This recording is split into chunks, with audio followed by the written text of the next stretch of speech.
네, 그럼 본격적으로 세션을 진행해 볼 텐데요. 이번 세션의 좌장을 소개해 드리겠습니다. 현재 부산대학교 국제전문대학원에서 조교수로 재직 중이신 장무희 교수님은 이전 한중일 삼국협력사무국에서 정무부 프로그램 담당관으로 근무하신 이력이 있고, 현재는 아시아 태평양 소다자주의와 환경 외교 관련 연구를 진행 중이십니다. 본 세션의 좌장이신 장무희 교수님께 마이크를 넘기도록 하겠습니다. 여러분, 좌장님을 큰 박수로 모시겠습니다. Thank you very much for title. 시작해주신 여러분들께 감사의 말씀을 드리겠습니다. 오늘 저희는 한국, 중국, 일본 3국의 협력, 공동의 평화와 번영을 향해라는 주제로 세션을 진행하도록 하겠습니다. 저는 장무휘입니다. 저는 지금 부산대 국제전문대학원에서 교편을 잡고 있습니다. 저는 중국에서 오기는 했습니다만 지금 이 좌장을 맡게 되어 매우 영광입니다. 여러분들도 아시겠지만 이 세션은 한중일 3국 협력사무국 TCS에서 개최하는 세션입니다. 그리고 이 한중일 3국 협력사무국은 2011년에 처음 만들어졌습니다. 그러니까 올해는 이 사무국이 먼저 생긴 지 10년이 되는 해입니다. 그리고 오늘의 세션 역시도 이 10주년을 기념하는 자리이기도 합니다. 그렇기 때문에 오늘 세션을 위해서 저희가 함께 협력으로 논의를 하면서 지난 10년간 TCS에서 이뤄낸 성취를 살펴보는 것이 좋겠습니다. 뿐만 아니라 미래로 눈을 돌려서 앞으로 TCS가 무엇을 할 수 있는지를 살펴볼 수 있을 거라고 생각합니다. 우선 제가 여러분들께 오늘의 네 분의 연사님을 소개해 드리도록 하겠습니다. 첫 번째 연사님께서는 사무총장님으로 한중일 3국 협력사무국의 사무총장님이십니다. 미치가미 히사시 총장님께서는 2019년 2월부터 사무총장을 역임하고 계십니다. 그 전에는 1983년부터 일본 외무성에 입성한 후에 주중 일본 대사관 공사 그리고 총괄 공사 등 역임하였습니다. 오늘 저희가 사무총장님으로부터 TCS의 여러 성취에 대해서 공유할 수 있는 자리가 될 거라고 생각합니다. 두 번째 연사님은 최원기 교수님이십니다. 최 교수님께서는 한국통상개발연구부의 교수이십니다. 그리고 KNDA라고도 불리는 국립외교원에서도 일하고 계십니다. 그리고 중국에 대한 견해를 말씀을 해주실 웨이링 교수님께서도 세 번째 연사로 준비하고 계십니다. 지금 현재 중국 대외경제무역대 국제관계학 교수로 재직하고 계십니다. 오늘 이렇게 중국에서 한국으로 바로 방문해 주지는 못하셨지만 온라인으로 참여를 해서 저희와 같은 논의를 해주실 것이라고 들었습니다. 웨이 교수님 혹시 제 목소리가 들리시는지 모르겠습니다. 만약에 들리시면 저에게 인사 한마디 해주시겠습니까? 저희 목소리가 들리십니까?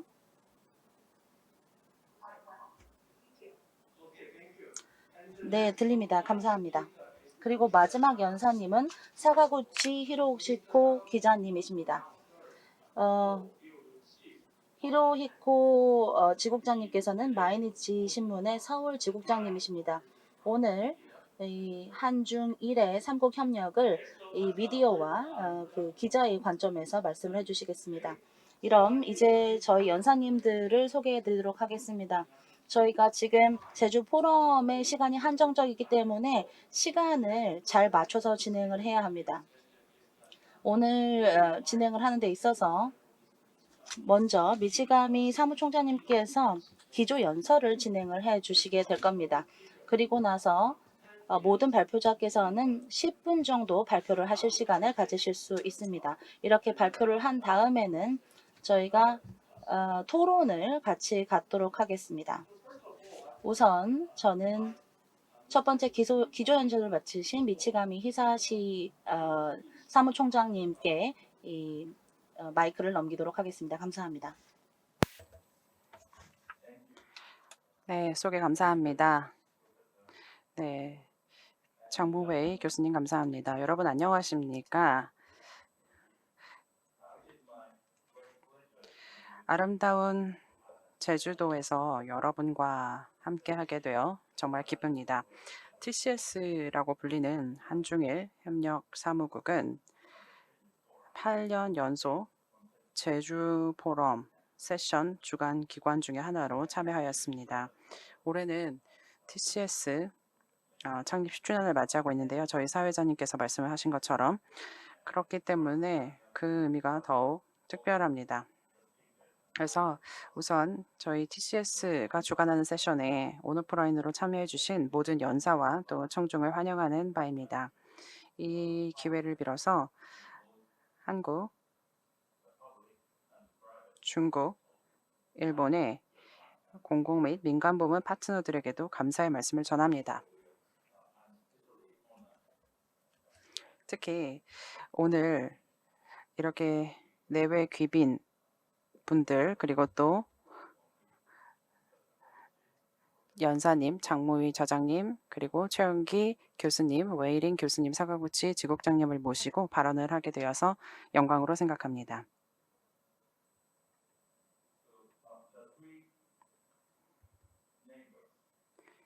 새 이웃국가인 한국, 중국, 일본은 영내뿐 아니라 세계적 수준의 강대국입니다. 통계에 따르면 한중일 3국은 세계 인구의 20%, 세계 GDP의 24%, 자동차 생산의 50%를 차지하고 있습니다. 이러한 경제 지표는 3국의 협력의 중요성을 여실히 뒷받침해주는 예라고 할 수 있습니다. 세계 어느 곳에서나 이웃 국가는 어려운 문제를 함께 안고 있기 마련입니다. 뿌리 깊은 어려운 문제를 함께 안고 있기 마련이며 우리 3국도 예외가 아닙니다. 국경 문제도 포함이 되어 있죠.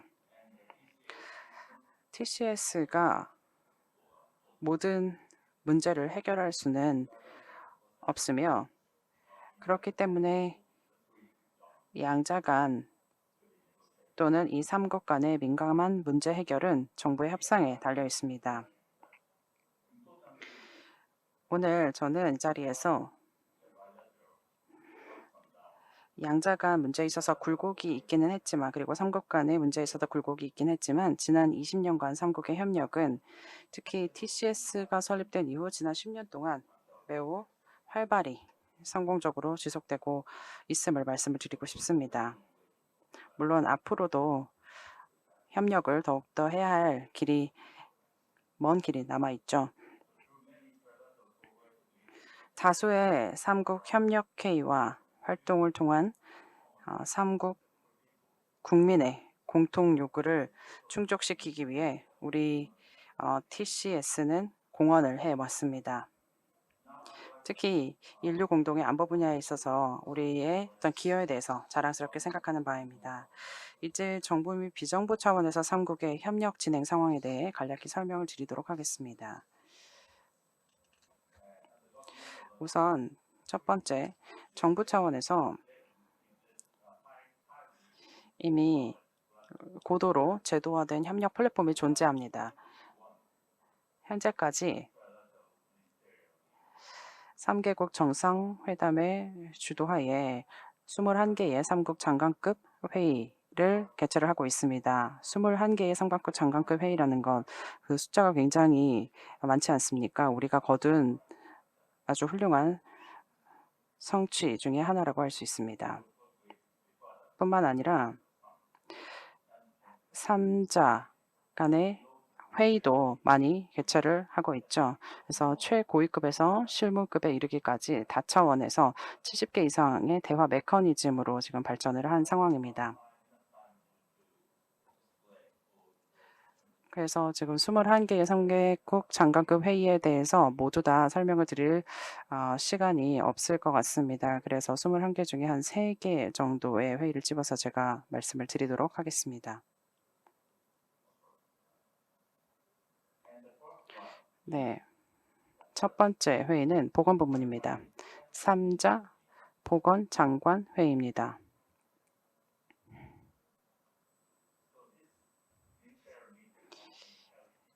이 장관회의는 지난 10년 동안 14회의로 자리 잡았고요.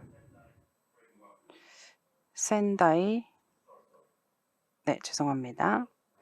보건장관회의에 대해서 말씀을 드리는데 제가 착각을 한 것 같습니다.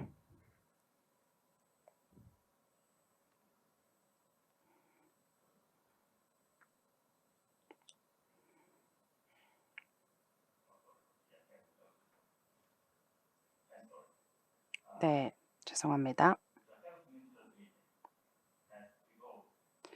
이 3자 보건장관 회의는 더욱 발전해서 고령화 사회의 보편적 의료 보장, 전염병과 같은 광범위한 문제를 다루게 되었습니다. 이를 통해서 3국은 코로나 바이러스 통제를 위한 정보를 공유하고 있습니다. 2020년 5월 작년이죠. 특별 3자 보건장관 회의가 온라인으로 개최되었습니다.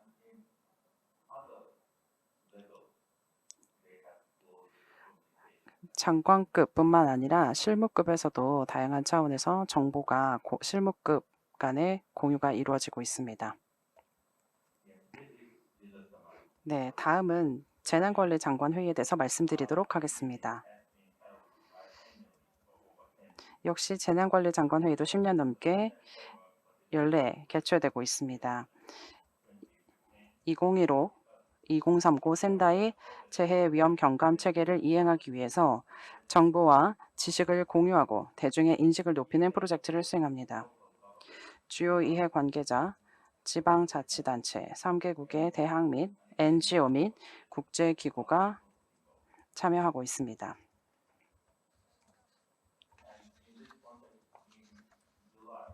그래서 7월이죠. 다음 달에 저희는 새로운 책자를 발간할 예정입니다. 3국의 모범 사례를 담은 재난관리 측면에서 모범 사례를 담은 책자를 발간할 예정입니다. 그래서 이러한 모범 사례 공유를 통해서 3국이 서로 배울 점이 많을 것이라고 생각을 합니다.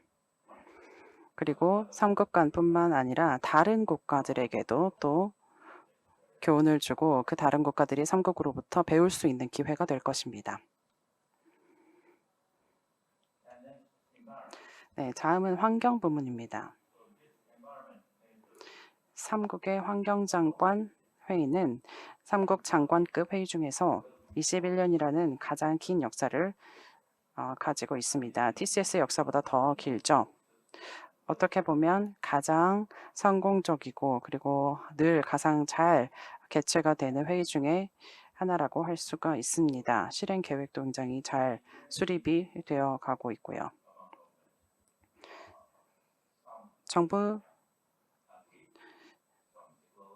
차원에서 이루어지는 그런 회의들의 결과로서 성명서가 발표가 되는 경우도 있고요. 실행 계획이 발표되는 경우도 있는데 그것을 뛰어넘는 실질적인 각 부문에 대한 실행 계획, 예를 들면 대기 오염 그리고 물 오염 등 여러 다양한 환경 부문에 대한 실행 계획이 구체적으로 나오고 있는 회의가 바로 이 환경 장관 회의입니다. 이 3국 정부에 대해서 3국 정부에 더하여 역시 민간 부문에서도 많은 참여를 해주고 있습니다. 환경 보호에 대한 대중의 인식을 높이기 위해서 TCS는 환경 부문, 환경을 가르치는 교사들을 위한 2차례의 교환 프로그램을 개최하기도 했습니다. 네, 그래서 이 3개의 3국 장관 회의에 대해서 간략하게 말씀을 드렸습니다. 그래서 우리 인적 어떤 보안과 관련된 회의, 대해서 그리고 또 그중에서 가장 주요한 성과를 거두고 있는 회의에 대해서 말씀을 드렸습니다. 저도 역시 잠깐 그 회의에 직접 참여를 하고 있고요. 흥미로운 점은 이 보건, 재난관리 그리고 환경 부문에서 이 3국 중에 일본은 특히 가장 이 세 부분에 있어서 또 고령화 사회의 어떤 문제, 환경 문제, 그리고 또 재난 관련 문제를 해결하는 데 있어서 가장 오랜 기간 동안 노력을 기울여 주고 있고요. 한국과 중국은 그런 측면에서 일본의 선진 축적 기술과 경험으로부터 많은 교훈을 배우려고 하고 있습니다.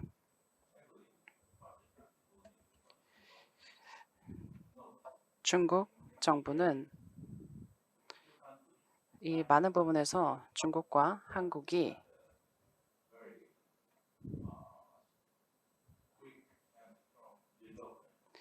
많은 부분에서 신속한 어떤 발전을 거두었습니다. 행정 부분에서도 그렇고요.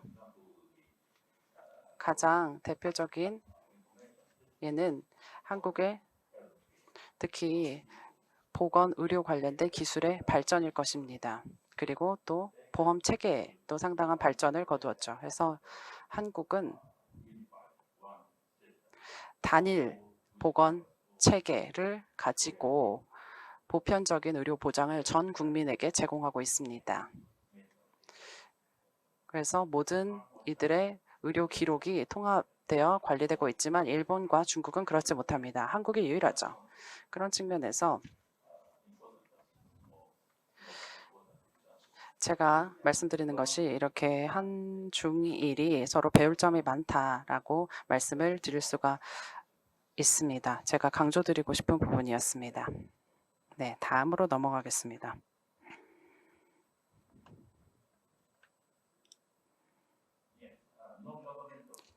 네, 두 번째로 비정부 차원입니다. 비정부 차원이 참여를 하고 있는 다양한 부분이 있는데요. 학계, 비즈니스, 문화, 미디어, 그리고 지방 도시 및 기타 부분에서 수많은 프로젝트가 수행이 되고 있습니다. 예를 들어 캠퍼스 아시아는 한중일 대학생 교환 프로그램입니다. 현재까지 3개국 39개 대학에 약 10,000여 명의 학생들이 참여를 하여 서로가 서로에게 다양한 국제적 경험의 기회를 제공하고 있습니다. 그리고 TCS에서 캠퍼스 아시아의 졸업생들을 만나게 된다면 굉장히 기쁠 것 같습니다. 또 다른 예는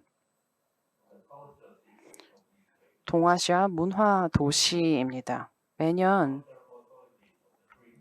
3국의 문화 관련 기관은 동아시아 문화 도시로서 하나의 도시를 선정합니다. 그런 다음 선정된 도시들 사이에서 다양한 문화 교류 행사가 개최되어 사람들이 상대국의 문화와 또 전통을 더 잘 이해할 수 있도록 도와줍니다. 2014년부터 3개국 30여 개의 도시가 동아시아 문화 도시로 지정이 되었습니다. 그래서 여러분도 역시 이 3개국의 동아시아 문화 교류 프로그램을 통해서 이 해당 도시의 전통과 문화에 대해서 더 잘 알 수 있는 그런 기회를 가질 수가 있을 겁니다. 네, 다음입니다. 네, 3국 교류의 예입니다. 2011년 저희 사무국이 설치가 되었습니다. 그 이전에 1999년에 첫 3자 정상회의가 3국의 정상회의가 개최가 되었습니다. 1999년이 바로 3국 협력의 시초가 된 해라고 할 수가 있죠. 네, 그렇다면 이제 저희 TCS의 대표 프로그램에 대해서 말씀을 드리도록 하겠습니다. 처음에 말씀드릴 얘는 IFTC입니다. 삼국 협력을 위한 국제 포럼입니다. 저희는 이 삼국이 돌아가면서 개최를 하는데요. 올해 서울에서 해당 포럼을 개최했습니다.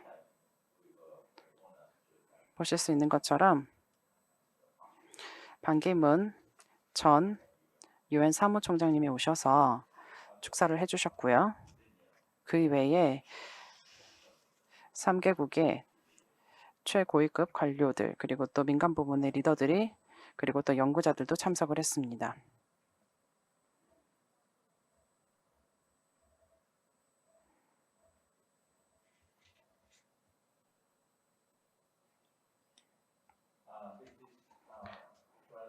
네, 보시는 것은 한중일 기업가 포럼입니다. 민간 부문의 포럼인데요. 저희는 다양한 민간 포럼을 개최를 하고 있는데 한 가지 특징은 단순히 대기업에서 참여를 할 뿐만 아니라 소규모 중소기업 그리고 또 스타트업 회사에서도 참여를 한다는 것입니다. 그 외에 젊은 기업가들도 참여를 합니다. 올해 지난달이죠. 보시는 것처럼 비즈니스가 기업가 포럼을 개최를 했고요. 그 주제는 고령화 사회였습니다. 당시 포럼의 주제는 활동적인 고령화 사회를 위한 비즈니스 혁신이었습니다. 그래서 실제로 이 민간 부분에 몸을 담고 있는 사람들이 아주 흥미로운 그런 예시들을 많이 보여주었고 또 이 3국에 지금 어떤 양상을 띠고 있는지 연구자들도 함께 발표를 해주셨습니다. 지금 보시는 것은 한중일 FTA 세미나 모습입니다. 제가 기억하는 게 맞다면 이 TCS가 이 FTA 세미나를 지금까지 5차례 개최를 하였습니다. 그리고 청년 홍보대사 프로그램이고요. 네, 시간이 부족한 관계로 빨리 진행을 하도록 하겠습니다. 보시는 것은 코로나19에 대한 특별 웨비나였습니다. 70여 개국에서 9,000명 이상의 시청자를 확보했고요. 저희 TCS에서 개최를 하였고 하지만 아시는 것처럼 이 시청자들이 저희 3국에서뿐만 아니라 전 세계에서 다 접속을 해 주었습니다.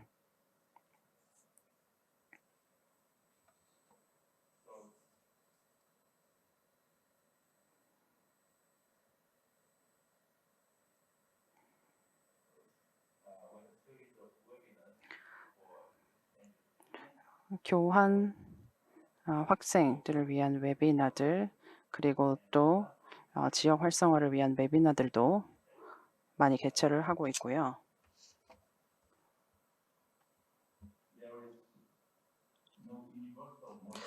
지역 협력을 위해 정해진 어떤 보편적인 방식이란 없습니다. 예를 들면 유럽연합과 아세안 및 나프타는 지금까지 매우 주요한 발전을 이루었지만 그 방식은 상이합니다. 각 기구는 매우 다른 환경 속에서 그 역할을 수행합니다. 각 지역에는 고유한 역사, 그리고 또 문화, 정치 및 경제 환경이 있습니다. 한중일 정부와 TCS는 미래지향적인 3국의 협력을 강화하기 위해서 노력을 아끼지 않을 것입니다. TCS 설립 10주년을 맞이해서 TCS는 새로운 발전의 시대를 열어가고 있습니다. 그래서 저는 TCS와 3국 협력에 대한 여러분의 지속적인 지원과 또 참여를 요청드리는 바입니다. 오늘 정명환 연사와 참가자분들의 유익한 토론을 기대합니다. 여러분들에게서 많은 배움을 얻고자 합니다. 감사합니다. Well, thank you. 감사합니다. 사무총장님. 굉장히 여러 가지 좋은 포인트들을 잘 짚어주신 것 같습니다. 지금 현재 양자 관계에서는 문제가 좀 있기는 하지만 삼자 관계나 삼국 협력에 있어서는 저희가 계속 진전을 이루고 있다라고 생각합니다. 특히 인적 부분에서는 더욱 그렇다라고 생각을 합니다. 그리고 사회나 문화적인 교류 역시도 그렇습니다. 이 부분에 대한 것은 후에 논의로 계속 이어가도록 하겠습니다. 그럼 지체 없이 저희의 발표자를 모셔보겠습니다. 최원기 교수님이십니다.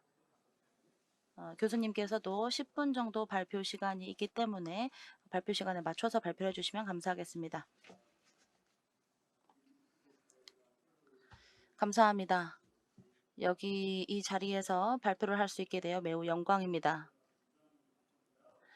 미츠가미 사무총장님께서 말씀하셨듯이 올해는 TCS의 설립 10주년 기념 주간입니다. 그래서 그 부분에 대해서 말씀을 먼저 드리고 싶고요. 제 발표에서는 사무총장님께서 얘기하신 부분을 한 번 더 강조하게 될 것 같습니다. 지금 3국의 협력이 한중일 간에 계속해서 이루어지고 있습니다. 저희가 신문을 보면 여러 가지 문제나 긴장이 강화되고 있는 부분들을 알 수 있겠지만 실질적으로 3국의 협력의 이 진행 현황을 지난 20년의 과정을 돌아보게 되면 저희가 굉장히 큰 성과를 거두었다라고 말씀을 드릴 수 있을 것 같습니다. 그렇기 때문에 저희가 어떠한 진전을 이루어 왔는지에 중점을 두고 말씀을 드리도록 하겠습니다. 물론 그 과정에서 당면 과제들도 있었지만 그리고 앞으로도 있겠지만 그럼에도 불구하고 앞으로 삼국 협력은 좋을 것이다라는 긍정적인 마음을 표시드리고 싶습니다. 그래서 앞으로는 좋은 협력을 기대하고 있습니다. 저는 특히 3가지 핵심 견해를 전달드리고자 합니다. 첫 번째는 저희가 제도적으로 삼국 협력 프로세스를 만들어서 이것이 정치적인 개입과 상관없이 독립적으로 지속될 수 있도록 만들어야 한다고 생각합니다. 2년 전인 2019년에 중국 청도에서 마지막 삼국의 정상회담을 가졌습니다. 코로나19 때문이기도 했지만 그 이후로는 정상회담을 가진 적이 없습니다. 하지만 역사적으로 돌아보면 정치적인 개입 때문에 삼국의 정상회담이 계속 중단된 경우들이 많았습니다. 그렇기 때문에 저희가 삼국 협력의 진전을 이루는 것을 지속적인 과정으로 만들어야지 그냥 하나하나의 사건으로 국한시켜서는 안 된다라고 생각을 합니다. 앞으로 지속적인 협력의 프로세스를 만들어가는 것이 굉장히 중요하기 때문에 제도적인 틀을 마련해야 하겠습니다. 두 번째는 다양한 삼국 협력의 기능 분야를 보면 정치나 경제, 사회, 문화, 교류 등등의 분야들이 있는데 각각의 진전의 방향이나 속도가 다 다릅니다. 그렇기 때문에 제가 생각할 때는 지금도 앞으로 계속해서 협력을 확대해 나가고 강화시킬 여지가 굉장히 많다라고 생각을 합니다. 그렇기 때문에 저희의 실질적이고 기능적인 협력을 다양한 분야에서 확대시켜 나가야 한다라고 생각합니다. 특히 3국이 가지고 있는 여러 가지 긴장 관계들이 굉장히 높은 상황이기 때문에 그것을 피해서 시민 간의 교류가 일어날 수 있도록 사회적인 교류를 강화시켜 나갔으면 좋겠다는 생각입니다. 세 번째는 TCS의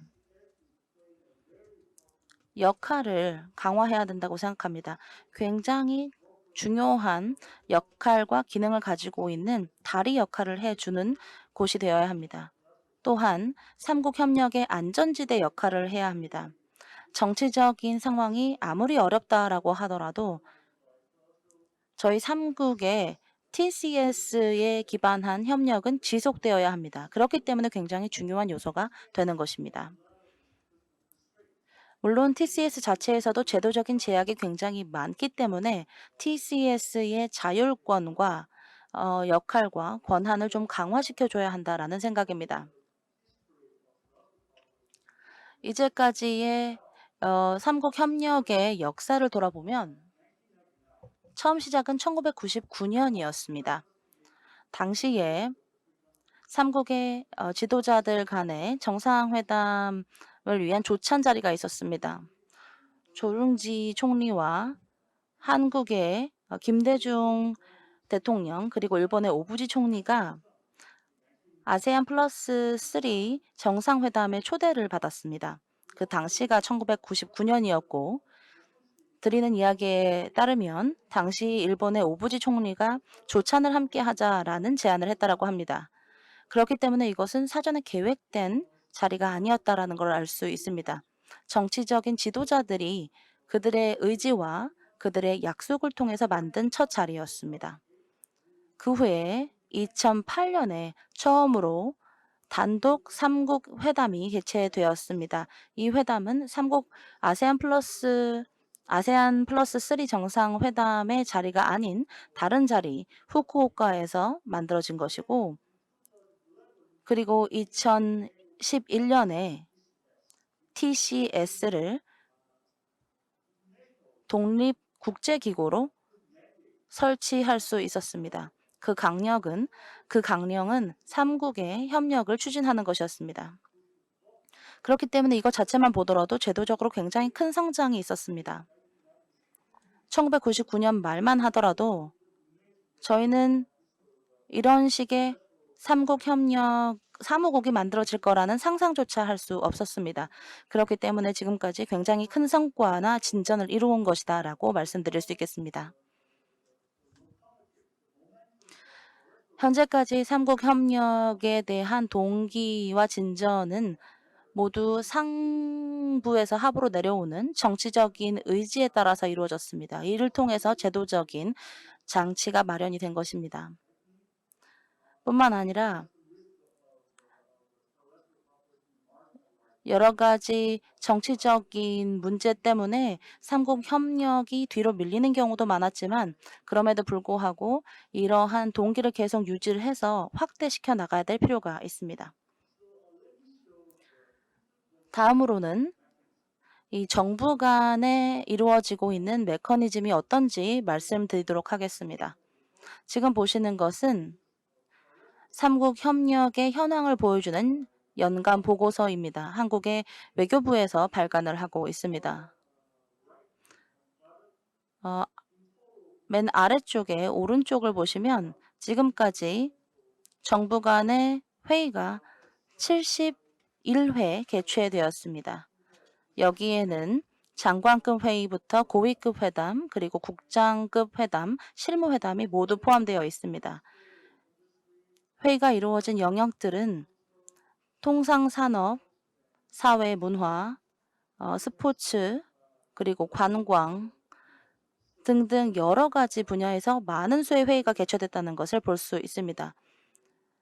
이 중에서 저희가 가장 큰 성과를 이룬 곳은 어디일까요? 2008년을 보면 저희가 이런 회의가 44번만 개최를 했었습니다. 근데 지금 71회에 회의를 개최한 것이니까 지금까지 2배 이상 회의가 증가하게 된 겁니다.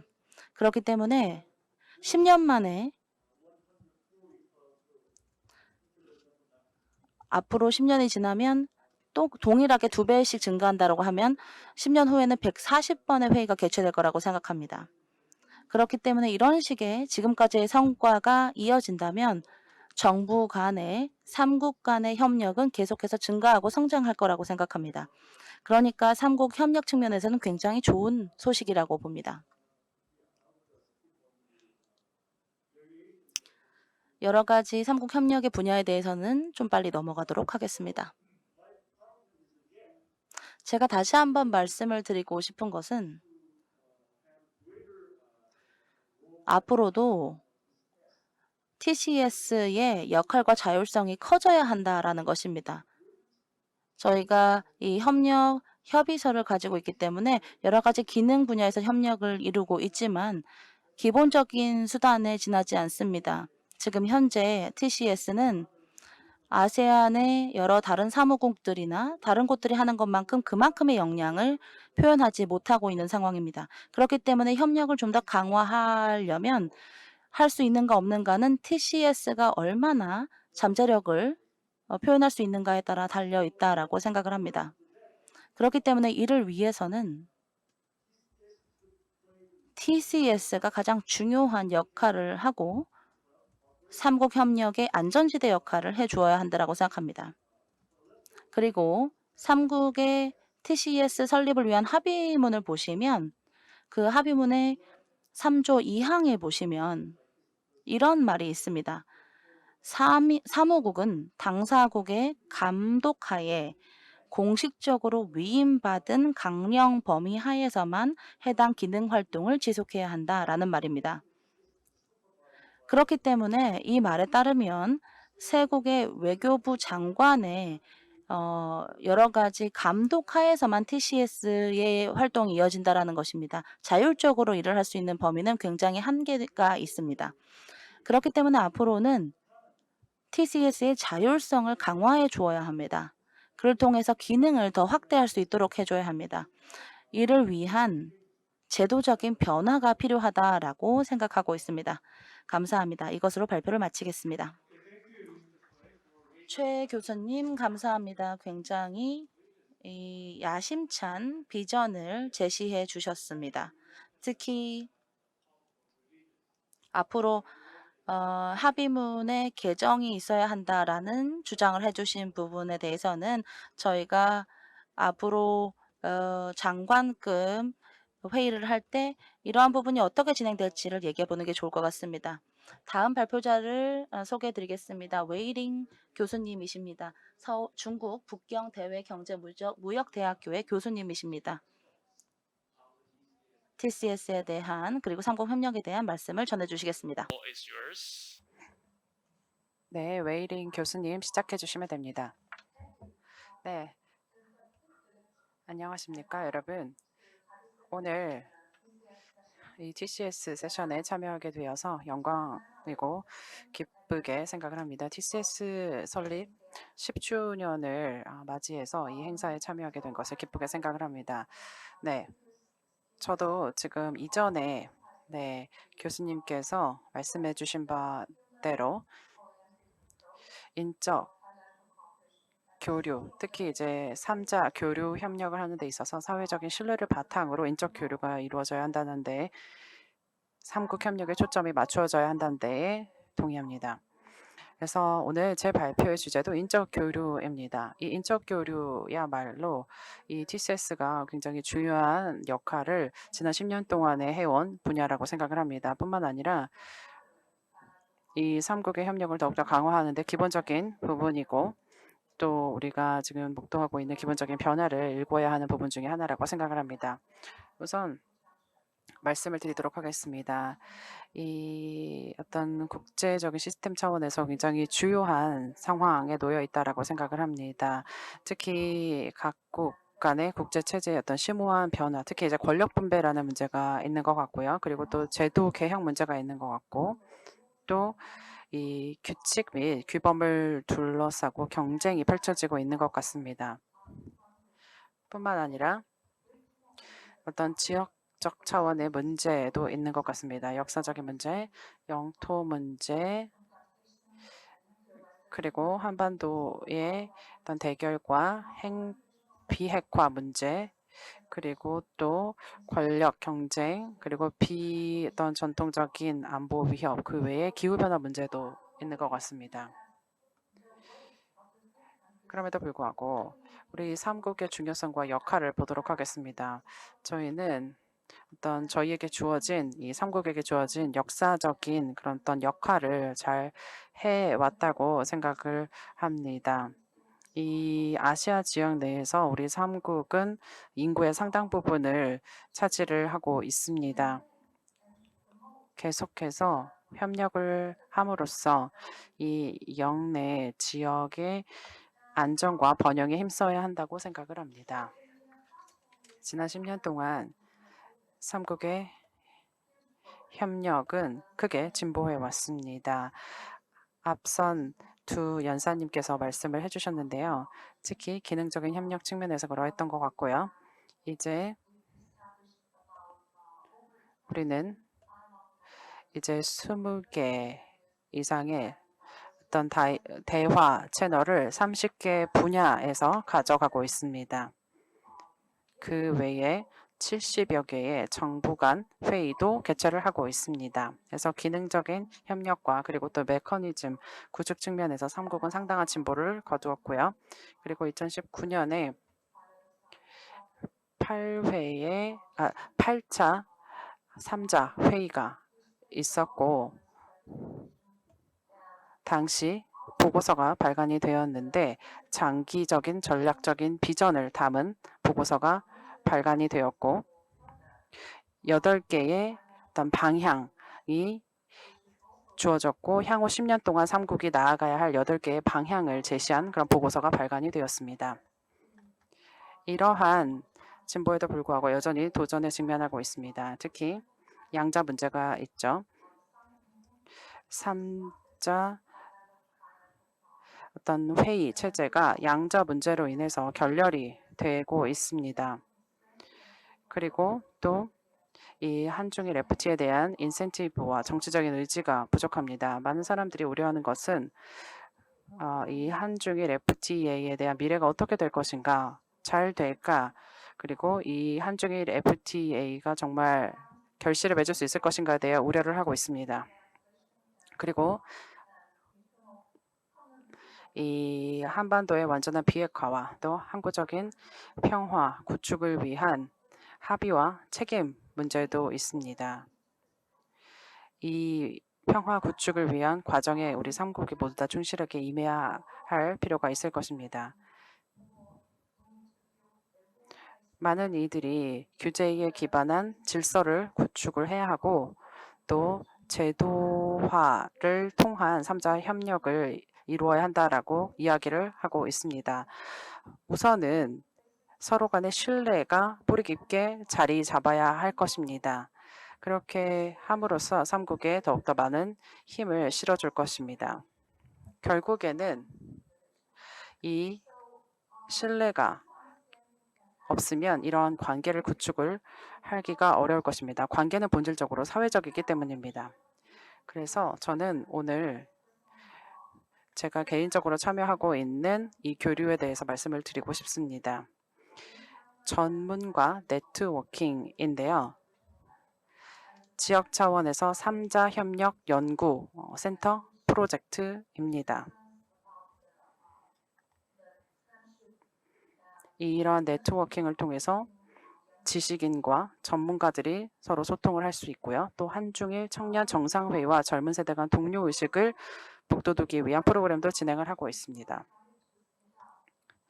그래서 중국 당국은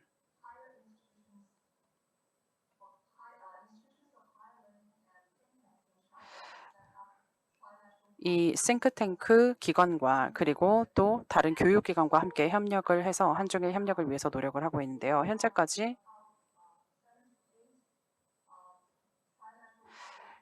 7개에서 8개 정도 협력 스터디 센터를 베이징과 또 어떤 진링, 그러니까는 북서쪽이죠. 그리고 산동과 상하이, 베이징, 랴오닝, 장시에 보유를 하고 있습니다.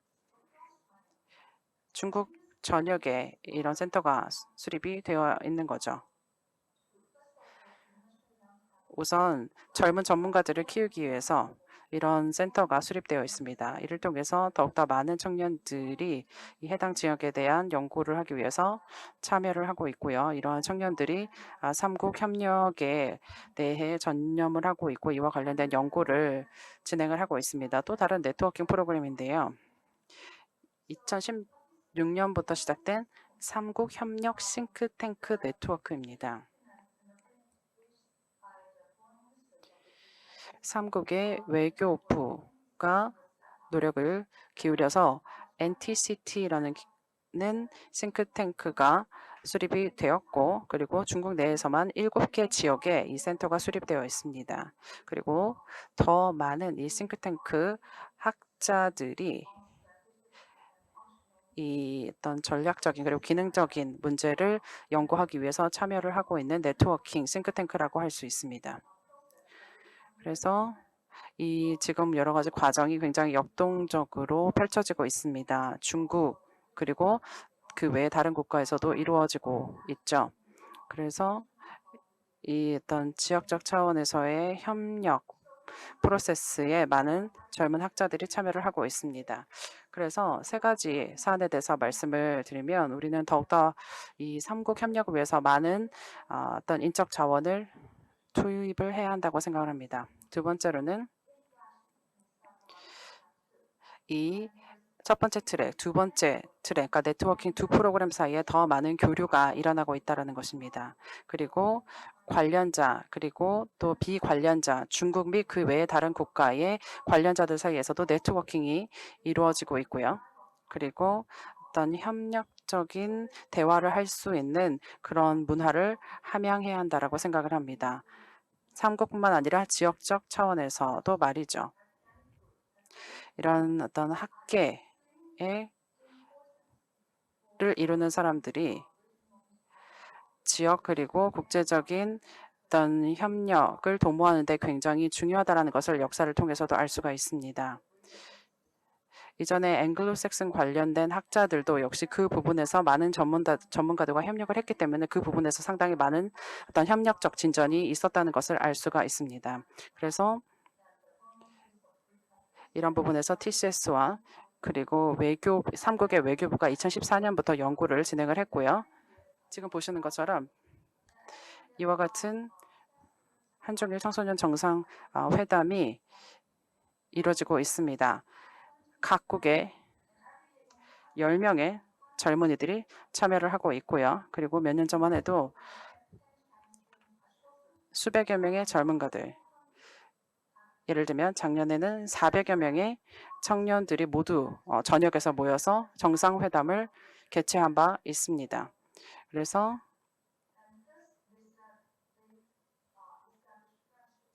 이를 통해서 이 삼국의 청년들이 우정을 쌓을 수가 있고요. 그리고 삼국, 각국에 대한 문화에 대한 공감대를 형성을 할 수가 있고 또 이러한 회의를 통해서 이 공감대 형성을 어떻게 하는지, 어떻게 협력을 할 수 있는지 이와 같은 어떤 협력 성명서 같은 것을 어떻게 함께 도출해 낼 수 있는지를 배울 수가 있는 겁니다. 그래서 우정을 쌓고 문화에 대한 공감을 하고 그리고 3자 협력이 정말 필요하다는 그 필요성을 느낄 수 있는 기회가 되는 것입니다. 그렇기 때문에 매우 중요한 행사이고요. 상당히 많은 영향력을 행사하는 그런 행사로서 중국에서 그 규모가 더욱더 커져가고 있습니다. 그래서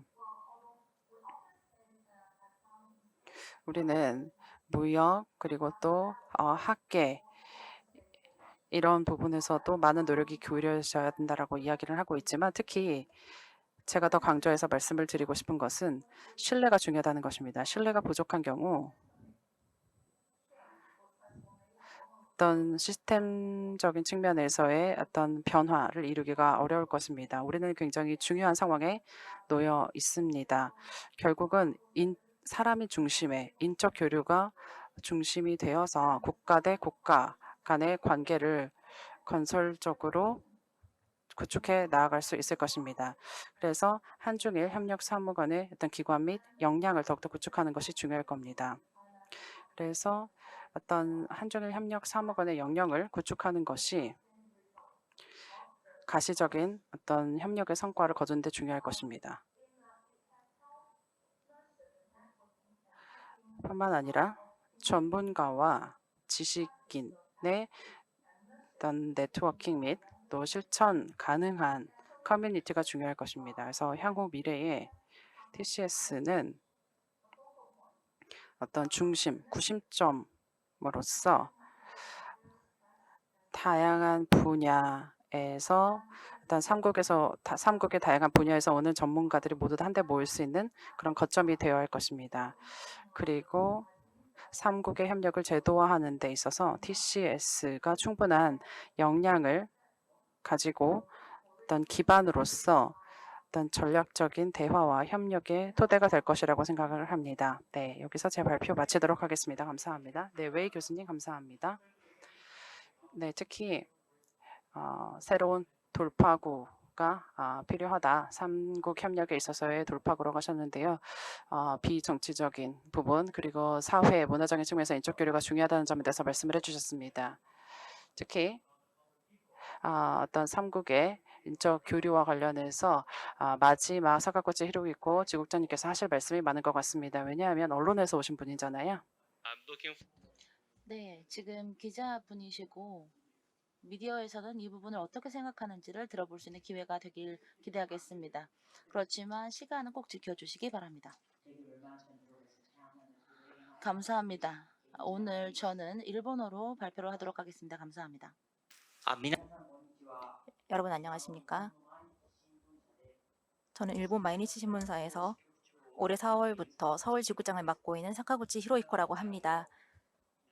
발표할 기회를 마련해 주신 제주포럼 운영위원회 그리고 TCS 관계자 여러분께 감사드립니다. 이번 발표와 관련해서 TCS 사무국으로부터 삼국 협력이 어떤 형태로 세 나라의 국민 그리고 세 나라를 넘어선 지역 전체의 사람들에게 구체적인 혜택을 줄 수 있는가 하는 굉장히 어려운 질문을 받았습니다. 저는 연구자가 아니고 기자이기 때문에 현장에서 목격한 일들 그리고 또 제가 직접 그렇구나 하고 느꼈던 일들을 통해서 여러분과 함께 생각을 나눠보고자 합니다. 첫째로 무엇보다도 스케일 메리트, 즉 세계에 미치는 영향력의 크기가 아닐까 생각합니다. 얼마 전 TCS 창립 10주년을 기념해서 칼럼을 썼는데 가장 인상적이었던 것은 다음과 같은 숫자였습니다.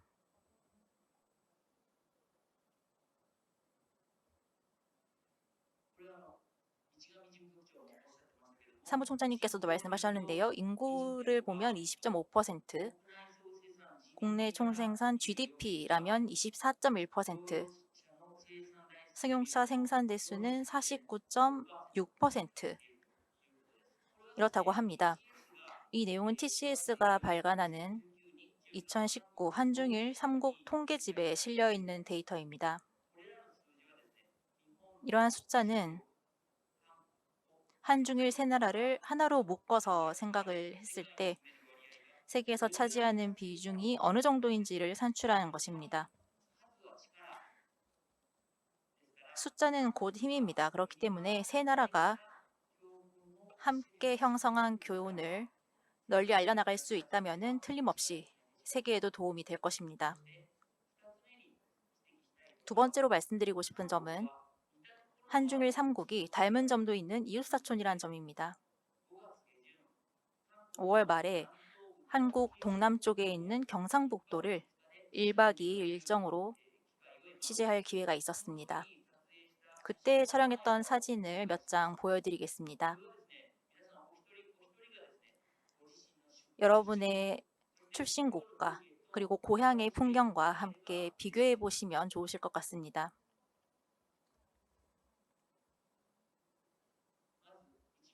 네, 첫 번째 사진인데요. 서울과 안동을 잇는 차세대 고속열차입니다. 두 번째 사진은 경상북도의 풍경이고요. 세 번째 사진은 저녁 식사로 먹었던 안동찜닭인데 꽤 맵고 또 밥이 굉장히 잘 넘어가는 밥도둑이었습니다. 네 번째 장은 다과이고요. 다섯 번째 사진은 숙소로 사용했던 한국의 전통 가옥입니다. 버스 창문 너머로 끝없이 이어진 산, 그리고 때때로 밭과 주택이 눈에 띄는 그런 산간지 특유의 풍경을 볼 수 있었습니다. 개인적으로 제가 20년도 더 전에 기자로 일하기 시작했었던 일본 야마구치현의 풍경과 매우 유사해서 마치 타임머신을 타고 과거로 돌아간 듯한 그런 느낌이 들었습니다. 한중일 관계자 여러분들이 보시기에도 참 비슷하다, 이건 좀 다르다 하고 생각하신 부분이 있지 않으셨을까 싶습니다. 경상북도에는 고령화율이 40%를 넘는 지역도 있다고 합니다. 이야기를 들려주신 영양군의 오도창 군수님은 영양은 산나물과 고추의 명산지고 공기가 맑아서 별도 잘 보인다라는 말씀을 해주셨습니다. 그런 한편 교통편이 좋지 않아서 인구가 많이 빠져나가고 있다. 제발 좀 도와달라라는 말씀을 하셨습니다. 군수님의 솔직한 말씀에 어떻게든 도와드리고 싶다는 생각을 했었는데요. 그때 문득 든 생각이 이런 비슷한 이야기를 일본의 지자체장, 많은 지자체장 여러분들로부터도 들었었구나 하는 생각이었습니다. 한일 두 나라는 물론이고 중국에서도 저출산 고령화는 피할 수 없는 중요한 문제입니다. 같은 고민을 나누는 이웃 국가이기 때문에야말로 행정 각 분야는 물론이고 민간 협력을 하지 않을 사람은 없을 거라고 생각합니다. 중국과 일본의 사이에 위치한 한국 서울에 제가 살게 된 이후로 한중일 세 나라는 역시 때려야 뗄 수 없는 관계다 라는 생각을 자주 하게 됐습니다. 신문사 특파원으로 해외에 거주하게 된 것은 이번이 두 번째입니다. 2014년부터 2년 동안은 이 제주에서도 굉장히 멀리 떨어진 유럽의 정중앙에 위치한 오스트리아 빈을 거점 삼아서 중동부 유럽 그리고 중동에서 발생한 사건들을 취재했었습니다. 부임 전에 일본 정부 요직에 계신 분을 뵀을 때 들었던 말은 지금도 제가 기억을 하고 있는데요. 이렇게 말씀하셨습니다. 유럽에 가면 일본이 굉장히 멀고 흐릿하게 작게 보일지도 모르겠지만 그런 감각을 경험하는 것도 중요하다라는 말씀이었습니다. 실제로 유럽과 중동 현장을 가보니 그 말씀이 잘 이해가 됐습니다. 무엇보다도 지리적으로 멀고요. 그리고 정치적, 경제적, 문화적인 관계도 한국이나 중국처럼 가깝지는 않았습니다. 물론 한중일은 이웃 국가이기 때문에 때로는 마찰이 발생하기도 합니다. 한중, 한일, 또 중일 양국 간에는 지금도 다양한 문제가 있습니다만 그 문제에 대해서는 서로 마음껏 주장을 주고받으면 된다고 생각합니다. 이 부분은 양국 정부가 해결해야 할 문제이기 때문에 오늘은 언급하지 않겠습니다. 그리고 동시에 정치, 경제, 풀뿌리 교류 등 다양한 분야에서 신뢰의 파이프를 구축하는 일이 한중일 세 나라의 안전핀이 되어주리라 기대를 합니다. 최근에 한중일 3개국 장관 회담도 빈번히 열리고 있는데요. 얼굴을 마주하는 것만으로도 충분히 의의가 있다고 생각합니다. 이 디지털 시대임에도 불구하고 현재 코로나19로 인한 위기에 직면하고 있지만은 다양한 분야에서 아날로그적인 교류가 계속되기를 기대해 봅니다. TCS에서는 기대하는 점에 대해서도 말해달라고 부탁하셨습니다. 앞서 안전핀 얘기를 드렸었는데요. 한중일 세 나라가 서로를 이해할 수 있는 계기를 TCS에서 계속 만들어 주셨으면 합니다. 제가 2017년에 TCS 프로그램을 통해서 약 2주일 동안 한중일 세 나라의 미디어 관계자들과 한중일 세 나라를 여행했습니다. 굉장히 흥미로웠던 점은 한국과 중국 기자들이 영어를 꽤 잘했고요. 그리고 자기 주장도 꽤 강했던 점입니다. SNS도 굉장히 잘 다뤄서 당시 저에게는 그 프로그램이 굉장히 큰 자극이 되었습니다. 결과적으로 TCS의 프로그램은 제게 있어서는 촉매, 즉 카타리스트였고 실익이었습니다. 또 무엇보다도 툭 터놓고 서로의 사정을 이야기할 수 있었던 점이 좋았습니다. 제가 참가했던 프로그램은 미디어 간의 교류였지만은 행정이나 민간 분야에도 이를 적용할 수 있지 않을까 생각합니다. TCS의 활동은 세 나라의 알력이 비교적 덜하고 또 이해관계가 비교적 일치하기 쉬운 환경, 방제, 사회문화, 인적 교류 분야에서의 활동이 주로 중심인데요. 앞으로도 삼국 협력의 시야를 넓혀나가는 작업을 계속해 주셨으면 합니다. 시대에 따라서 수요는 바뀌기 마련이기 때문에 순발력도 필요할 것입니다. 전 세계는 지금 코로나 바이러스 감염증과 사투를 벌이고 있습니다. 개인적으로 한중일 세 나라가 어떠한 교훈을 배웠는지 TCS가 포괄적으로 정리해 주었으면 좋겠습니다. 그 내용은 세계의 보건 문제에도 큰 도움이 될 것입니다. 한중일을 포괄적으로 바라볼 수 있는 국제기관이라는 TCS만의 장점을 살려주셨으면 한다는 이야기입니다. TCS가 창립된 지 이제 10주년입니다. 직원 수 32명, 예산 규모는 360만 달러라고 들었습니다. 국제기관으로서는 아직 규모가 작다는 느낌입니다. 직원 수도 예산도 좀 더 늘릴 수 있다면 활동력도 더 커질 수 있을 것입니다. TCS에 대한 기대를 담아서 이렇게 마지막 부탁을 드려보았습니다. 시간이 정해져 있으니까요. 이쯤에서 발표를 끝내도록 하겠습니다. 감사합니다. Thank you very much, Mr. 사가구치 기자님 감사드립니다. 시간 맞춰주신데도 감사의 말씀을 드립니다. 그러면 세 분이 말씀하신 것을 좀 더 요약해서 말씀드리겠습니다. 최 교수님께서는 아주 흥미로운 말씀을 해주셨는데 특히 세 국의 이 TCS의 합의문의 개정을 함으로써 더 많은 역할을 맡을 수 있도록 해야 된다라고 말씀을 해주셨고요. 그리고 웨이 교수님과 사가구치 지국장님께서는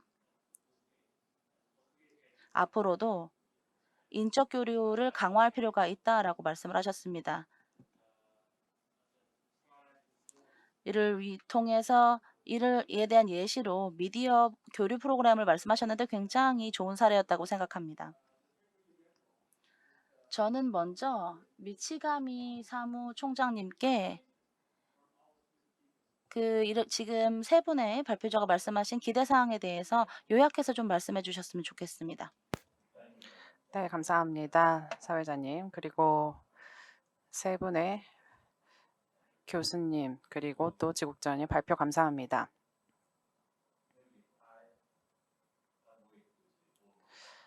네, 여러분이 주신 의견에 100% 동의하는 바입니다. 사회적인 신뢰와 그리고 인적 교류, 그리고 또 이 제도에 더욱더 힘을 주어야 한다라는 그런 부분들 모두 다 고무적인 발언이라고 생각을 합니다. 네, 최 교수님께 질문을 해드리고 싶습니다. TCS의 어떤 자치에 대해서 질문을 드리고 싶은데요. 이 3.3조를 예를 들어서 말씀을 주신 부분에 대해서 질문을 드리고 싶습니다. TCS는 이미 우리 어떤 자체적인 이니셔티브와 그리고 또 제안을 현재 체제 내에서 제안을 드리고 있습니다. 그래서 지금 이미 3국의 외교부로부터 감독을 받고 있는데요. 동시에 우리가 하고 싶은 방향대로 잘 나아가고 있다고 생각을 합니다. TCS 차원에서는 이 3국의 어떤 가이던스가 필요한과 동시에 지금 교수님께서 제안해 주신 바대로 보다 많은 어떤 자체적인 재량이 있어야 한다. 그리고 그와 관련해서 많은 토론이 있어야 된다라고 제언해 주신 점 감사합니다. 제가 한 가지 더 첨언을 하고 싶은 것은 가장 좀 최약점이라고 할 수 있는 부분은 삼국협력에 있어서 최약점은 저희 기관이 알려지지 않았다는 점입니다. 잘 알려지지 않았다는 점이죠. 3국 내에서 말이죠. 그래서 최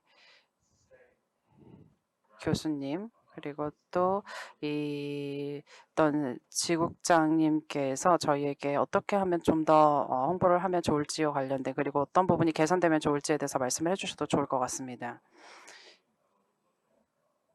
저희 TCS에서는 가시적인 실질적인 협력을 많이 해 나가고 있는데 사실 많이 알려지지가 않았습니다. 그래서 교수님들께서 그리고 또 정보 관계자들이 우리가 하는 활동에 대해서 더 많이 알고 계시다면 더 많은 예산을 확보할 수 있지 않을까 싶습니다. 그래서 저희 TCS에 많은 지원을 해주시고 힘을 실어주시면 감사할 것 같습니다. 감사합니다. 아주 빠르게 이 관련된 답변을 해주신 것 같습니다. 다음 단계는 질의응답 시간이라고 생각합니다. 저희가 질문을 좀 받을 수 있을 것 같습니다. 지금 두 부분으로 나눠져 있는데요. 첫 번째는 여기 계신 청중들에게 질문을 하실 기회를 드리는 겁니다. 손을 들어주시면 자기소개를 해주시고 질문을 해주시면 감사하겠습니다. 물론 누구에게 질문을 하고 싶은지도 말씀해 주시면 좋겠습니다. 여기 계신 청중 여러분들 중에서 질문하시고 싶은 분 계신가요? 만약에 지금이 아니더라도 언제든지 손을 들고 질문을 해주시기 바랍니다. 지금 저희 사무총장님이 제주 포럼과 계속해서 협력을 해서 지금까지 여러 가지 질문들을 받아왔습니다. 그래서 온라인으로 이 등록을 해주신 분들이 여러 가지 질문을 해주신 것들을 받아놓았기 때문에 제가 좌장으로서 시간 제약 때문에 그 중에서 하나씩만 골라서 발표자분들께 질문을 드릴 테니 간략하게 답변을 해주시기 바랍니다. 첫 번째 질문은 미츠가미 사무총장님께 드리는 질문입니다. 특히 여러 질문들 중에서는 실질적인 진전을 이루는 데 있어서 가장 중요한 것이 무엇이냐라는 질문이었습니다. 그리고 이런 진전을 이루는 데 있어서 가장 큰 장애물이 무엇인가라는 질문이 있었습니다. 제가 한 번 더 질문을 명확하게 말씀을 다 드리고 그리고 나서 한 마디씩 대답을 해주시면 되겠습니다. 두 번째는 최 교수님께 대한 질문입니다. RCP와 지금 한중일의 FTA 관계를 묻는 질문이었습니다. 지금 FTA 서명은 끝났기 때문에 그렇다면 RCEP이 지금 3국의 FTA에 미치는 영향이 무엇이 될 것이라고 생각하십니까? 세 번째는 웨이 교수님께 드리는 질문입니다. 중국의 청중 중에서 질문이 들어온 것 같습니다. 지금 현재 중미의 라이벌전이 이어지고 있는데 아니면 이것이 신전쟁이라고도 불리고 있는데 말이죠. 그러면 이런 상황에서 삼국 협력은 어떻게 될 거라고 생각하시고 미국이 주도하는 태평양 전략에는 삼국이 어떻게 대응해야 된다라고 생각하십니까? 라는 질문이었습니다. 네 번째는 사가구치 기자님께 하는 질문입니다. 언론 측면에서 언론이 긍정적인 역할을 하는 것으로 생각하시는지 부정적인 역할을 하는 거라고 생각하시는지 선임 기자님으로서 미디어의 역할에 대해서 그리고 앞으로 어떻게 저희 삼국 협력을 촉진하는 역할을 미디어가 할 수 있을 것 같은지에 대한 질문입니다. 각각 2분씩 시간을 드리겠습니다. 네, 질문 감사합니다. 가장 실질적인 생산적인 어떤 지난 10년의 성과는 역시 인적 교류라고 생각합니다. 그리고 제가 말씀드린 것처럼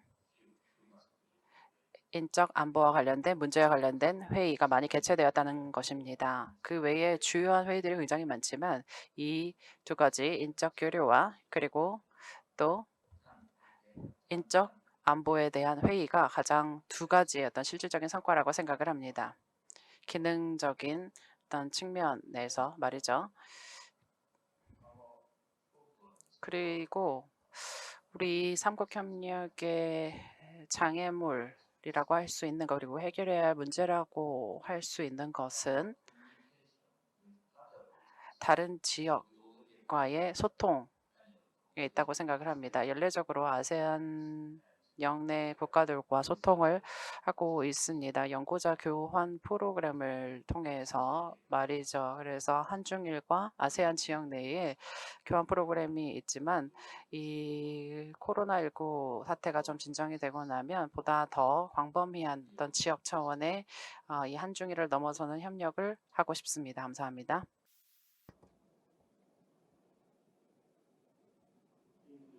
감사합니다. RCEP과 한중일의 관계는 RCEP은 15개의 회원국이 들어있는 굉장히 대규모의 협력 관계라는 것이고 지금 현재 비준 단계에 들어서 있습니다. 그렇기 때문에 아마 내년 정도에는 RCEP이 발효될 것이다라고 생각하고 있습니다. 이 자체는 경제적인 부분에서 영내 국가에게 굉장히 큰 성과입니다. 일부 사람들은 RCEP이 중국이 주도했다라고 말씀을 하시지만 사실 그렇지 않습니다. RCEP은 아세안이 주도한 협력체입니다. 그 말은 한중일 그리고 호주가 가장 중요한 주체로 참여하고 결과적으로 협상을 종결하는 데까지 이끌었다라고 할 수 있습니다. 그렇기 때문에 RCEP이 중국이 너무 지배적인 역할을 할 것이다라는 우려는 할 필요가 없을 것 같습니다. 그런 일은 일어나지 않을 거라고 생각합니다. 한중일의 FTA는 굉장히 오래전에 시작이 됐습니다. 2003년에 처음 재정 연구를 하고 그리고 여러 가지 논의를 했습니다. 삼국의 경제적인 구조들을 자세히 살펴보면 서로 상호 보완할 수 있는 요소들이 굉장히 많습니다. 그리고 경쟁 우위가 있는 것도 굉장히 많고요. 저희가 재화나 아니면 방책이나 서비스나 여러 가지 부분에 있어서 문제를 겪고 있기 때문에 한중일의 FTA가 조금 잘 진행되지 않는 것은 삼국 사이의 정치적인 긴장 관계 때문이라고 생각합니다. 기본적으로는 저희가 이런 식으로 삼국의 이 협력을 이뤄내고 FTA를 하려면 가장 중요한 것은 신뢰였습니다. 근데 정치적인 신뢰도가 굉장히 높지 않은 상황이었기 때문에 조금 더 시간이 필요할 것이다 라고 보고 있습니다.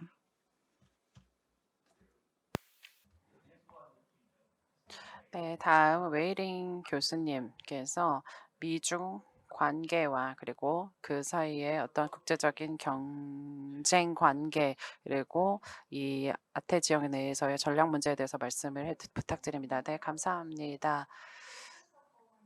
우선 우리는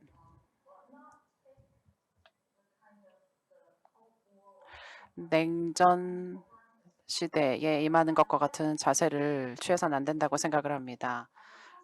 우리는 보다 좀 더 가깝게 그 어떤 보다 이 해당 문제를 면밀하게 들여다볼 필요가 있다라고 생각을 합니다. 협력 그리고 경쟁 그리고 또 대결이라는 세 가지 요소가 있다라는 것을 보아야 할 것 같은데요. 우리는 어떤 잠재적인 협력의 기회가 있다라는 것을 간과해서는 안 됩니다.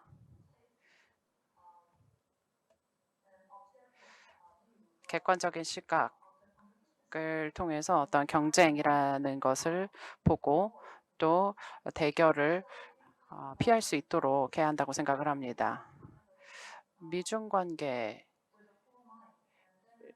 보다 객관적으로 바라보면 이 3국을 일단 국제 체제 안에서 보다 더 잘 포지셔닝 할 수 있다고 생각을 합니다. 이미 연사님께서 말씀을 해주신 것처럼 이미 3국은 굉장히 강력한 문화적인 연대의 그 관계를 기반하고 있고요. 그리고 경제적으로도 상호 의존적이며 또 지리적으로 굉장히 가깝습니다. 그렇기 때문에 이 3국이 어떤 실질적인 자세를 취하고 공동의 문제를 해결을 하려고 노력을 해야만 합니다. 예를 들어 아시아 사회가 직면하고 있는 교육 문제, 그리고 또 어떤 혁신과 관련된 여러 가지 기술 문제. 왜냐하면 혁신이 결국은 경제적인 성장을 지속하는 데 중요한 역할을 할 것이기 때문이죠. 그냥 예로 몇 가지 말씀을 드렸습니다. 그래서 우리 삼국은 실질적인 자세를 취하고 우리 삼국이 서로의 존재를 인정하고 이 해당 지역 내에서 지역의 안정과 번영을 위해서 삼국이 함께 협력해야 한다는 점을 인정해야 할 것입니다. 그렇기 때문에 삼국이 해당 지역 내에서 협력하는 것이 필수적입니다. 협력을 할 수 있는 사안들이 굉장히 많다고 생각을 합니다.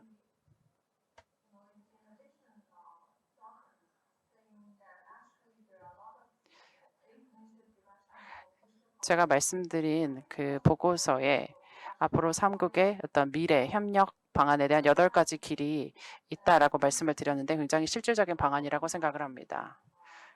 RCEP가 이제 결론이 지어졌는데요.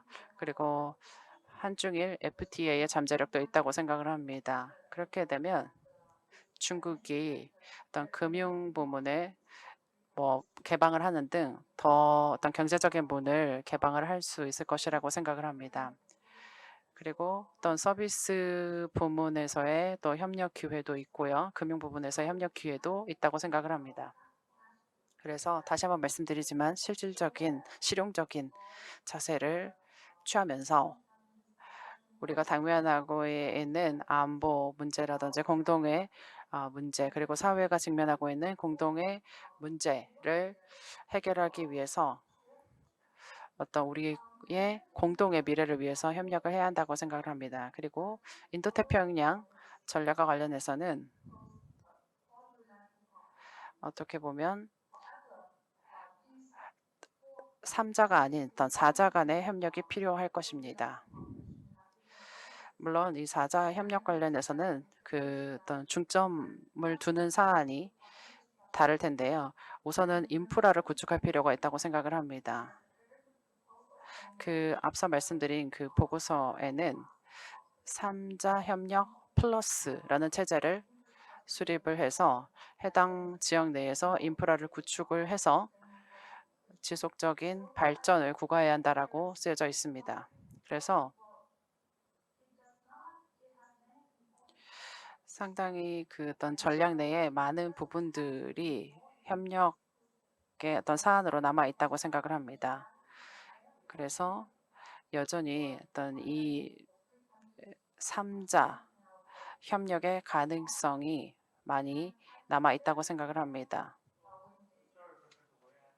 네, 웨이리 교수님 30초만 더 드려야 할 것 같습니다. 네. AIP의 교훈을 우리가 배워야 한다고 생각을 합니다. 그래서 인프라를 더욱더 잘 구축해야 한다고 생각합니다. 감사합니다. Media perspective to Professor Okay. Nagaguchi. 1 Thank you. minute. Thank you very much. 非常に難しい質問をいただきました。 네, 굉장히 어려운 질문을 주셨습니다. 역시 외교는 정부 간 협의를 통해서 결정이 되는 부분이 있는데요. 한 국가의 외교 자세는 그 국가의 내정을 나타낸다고 생각합니다. 그리고 또 그 나라의 현황을 나타낸다고 생각합니다. 그리고 언론의 보도 또한 그 나라의 현재를 여실히 드러내는 것이라고 생각합니다.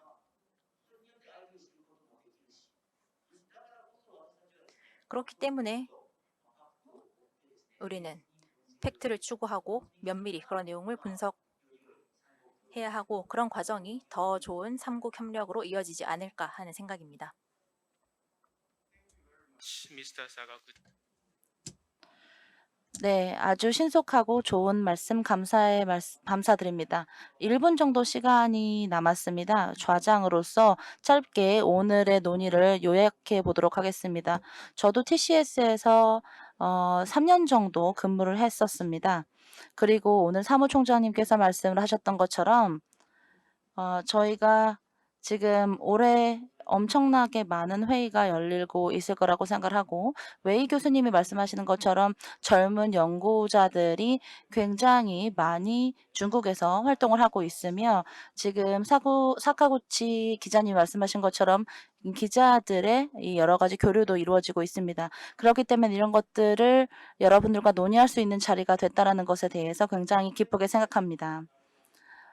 이렇게 말씀을 드리는 것으로 오늘 세션을 마무리하도록 하겠습니다. 한국, 중국, 일본 3국의 협력, 공동의 평화 번영을 향해라는 세션은 이것으로 마치겠습니다. 참여해주신 모든 발표자 여러분, 청중 여러분들께 감사의 말씀을 드립니다. 저희 세션이 즐거우셨기를 바라고 제주에서 즐거운 시간 보내시기 바랍니다. 감사합니다.